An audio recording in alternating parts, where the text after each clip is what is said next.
Hi and welcome to Nature TV, the only show about Australian wildlife, conservation and the environment. You will see some of Australia's unique and diverse places and animals and get to meet some of the hard-working enthusiasts that look after this beautiful country. Now we're going to see Wendy. Wendy's been caring for Australian native animals for over 20 years. Wendy has something unique to show us.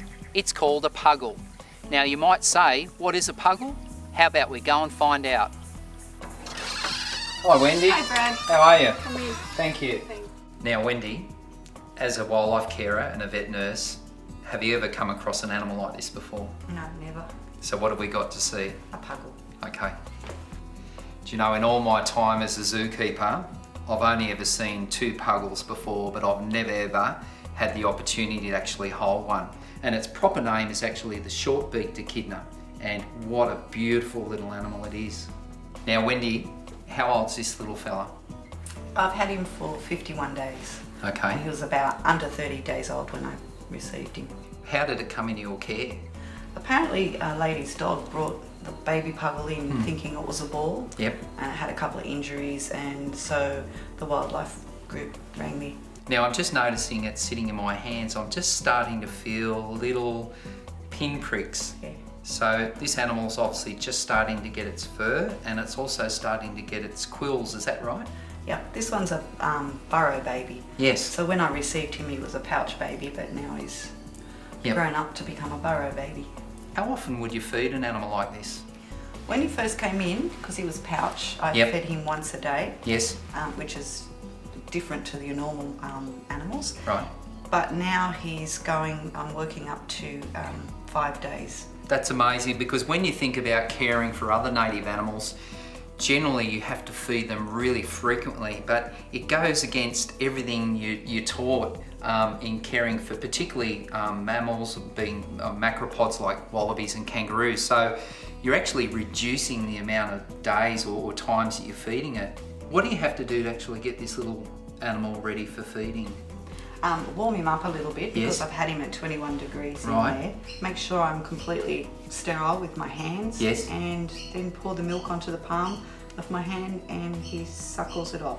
Wow, that's really interesting, because what's unique about echidnas in particular is they only have their pouch develop about 14 days before the female actually lays the egg, and they traditionally don't have teats like other marsupials.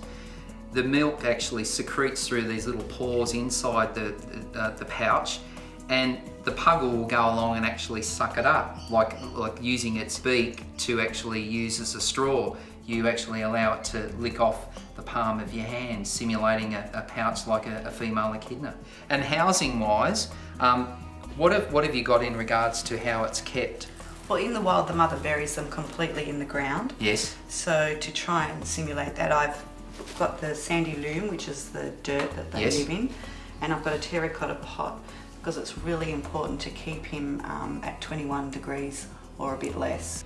So Wendy, it's such a treat after 25 years zookeeping to actually go along and have a Puggle in my hand. Would have to be one of the highlights of my career. So thank you very much. You're doing a wonderful job, and keep up the good work. Thanks. Well Wendy, it's been a while since I've been here. I'm really looking forward to seeing how the Puggle's grown. He's grown heaps and we're just about to feed For him. sure. Can we have a look? Yep. Great.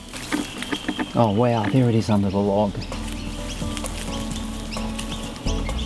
Wendy, when I was here at the end of last year, our little Puggle was about 240 grams. Now it's about 700 grams, and I can't believe how different it is to handle. The strength in this little animal is incredible compared to what it was like last time. And then also throw into that, it's grown these amazing quills, and it's incredibly strong. And for a tiny little animal, I just can't explain to you how strong this animal is. So when we're out in the bush and we're considering a release site for an echidna, what should we be looking for? Mostly somewhere where it's going to be safe to release him. A fallen down log with white ants already inside. Yes. So you can have shelter, food and running water. For sure. How about we investigate this area and let's see what we can see. Okay. We've obviously got a big log that's fallen here where the kids can get in underneath, and the key thing is to actually have a look and see if there's any evidence of termites, and if there is, we've found a food source. Let's have a little look here, Wendy, and see if we can find any evidence of termites. Oh look, there's some here, look. So Wendy, this is a big moment. As this little animal's carer for the last 4 months, the day has come to let it go. How do you feel? Mixed emotions. For sure. It's very sad, but it's very exciting as well. Okay, you ready? Yep. Let's do it.